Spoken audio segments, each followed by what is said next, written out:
नमस्ते किसान भाइयों, मैं विजय कुमार तासगांव ये एग्रो लैब फिर एक बार आपसे मुलाकात कर रहा हूँ। खरल छटनी के दौरान जो जो वर्क करना पड़ता है, काम करना पड़ता है, इसके बारे में आज जो हम बात करने वाले हैं वो न्यूट्रिशन के बारे में बात करेंगे। फर्टिगेशन यानी कि खाद कैसा देना है, कितना देना है और कब देना है छटनी के पहले का। यानी कि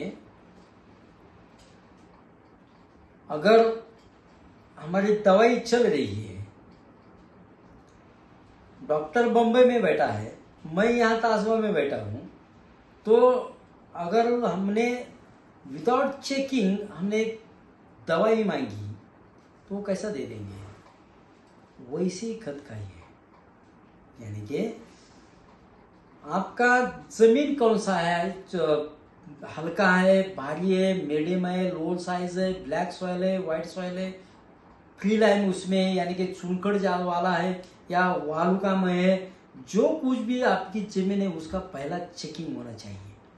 कौन से भी हालत में हमारी मिट्टी, हम जिसमें अंगूर पैदा कर रहे हैं, वो अंगूर हो या कौन सा पीक हो पैदा कर रहे हैं, वो जमीन हमारी कैसे है पहली चेकिंग करना चाहिए। वो जमीन चेकिंग करने के बाद उसमें जो हम जो क्रॉप ले रहे हैं, यानी कि अंगूर की खेती अगर समझो हम करें, तो अंगूर को कौन सा मालिक्यूल कितना चाहिए और कितना देना है वो हम तय करेंगे। ध्यान में आया? अगर हम विदाउट चेकिंग कौन से भी खाद की मात्रा दे देंगे प्लॉट को, तो बराबर काम नहीं होगा, क्योंकि जमीन में अगर पहले से ही पोटेश ज्यादा होगा, हमने फिर एक बार पोटेश डाल दिया तो वो काम नहीं करेगा। समझो जमीन में हमारे पहले से ही कैल्शियम ज्यादा है, तो फिर ऊपर से हमने कैल्शियम दे दिया तो जो अंगूर है उसको मैग्नीशियम कम पड़ेगा। अगर फिर हमने मैग्नीशियम दे दिया तो हमें कैलमैक कम पड़ जाएगा। फिर हमने कैलमैक ड्रिप में से दे दिया तो फिर बोरान और सल्फर उसका अपटेक नहीं होगा। यानी कि एक के ऊपर एक मॉलिक्यूल, न्यूट्रिशन मॉलिक्यूल डिपेंड रहता है। इसीलिए कौन से भी हालत में हमें अंगूर का खाद का मात्रा देने से पहले उसका चेकिंग होना जरूरी है। चेकिंग होने के बाद कम से कम खर्चे में मात्रा आएगी। मैं बोल रहा हूँ पूरा सीजन में, यानी कि पूरा एक साल में हमें से ज्यादा 15 या 15 या 20,000 ही पैसा खर्चा आएगा न्यूट्रिशन के लिए। उससे ज्यादा खर्चा नहीं आता, क्योंकि पहले से बहुत किसानों ने सॉइल सैंपल टेस्ट करके अंगूर की खेती करने का प्रयास किया, तो उसका खर्चा बहुत कम हुआ है। और एक बात मैं बताता हूँ आपको, ध्यान से सुनिए।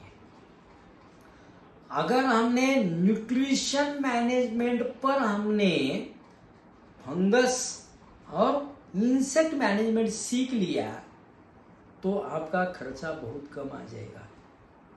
यानी कि हम जो आहार लेते हैं पेट में, वो ही दवाई के रूप से लिया। दवाई के रूप से यानी कि जितना चाहिए उतना हमने खाया। अगर हमें फेरस कम पड़ता है तो हम पालक भाजी खाते हैं, सही है ना? वैसा हमने डाउनी अगर प्लॉट को ज्यादा है तो हम फास्फोरस और जिंक ज्यादा दे देंगे। वैसे ही सब फंगस, ये न्यूट्रिशन के बैलेंस रखने पर हमने अगर खेती करने का प्रयास किया तो आपको बहुत ज्यादा रिजल्ट्स मिलेंगे, खर्चा भी बहुत कम आएगा, और जो फाइनल यील्ड है, फाइनल प्रोडक्ट जो है ग्रेप्स का, वो बहुत दर्जेदार आपको मिलेगा। उसका पैसा भी आपको बहुत अच्छे मिलेगा। इसीलिए इससे पहले, छाटनी के पहले हमें जो न्यूट्रिशन देना है, फर्टिलाइजर देना है, फर्टिगेशन करना है, वो सॉइल और वाटर टेस्ट करके ही देना चाहिए। ये बात पक्की ध्यान में रखिए। हमने जो आपसे मुलाकात की अभी, कैसे लिखी जरूर कमेंट बॉक्स में लिखिए। अगर अच्छा लगा है तो लाइक भी कीजिए। फिर एक बार विनती करता हूँ कि हमारा ऐप अभी चालू हो गया है, यश एग्रो नाम का, वो ऐप भी ले लो और ज़्यादा से ज़्यादा किसान भाई में शेयर करो ये वीडियो। Thank you.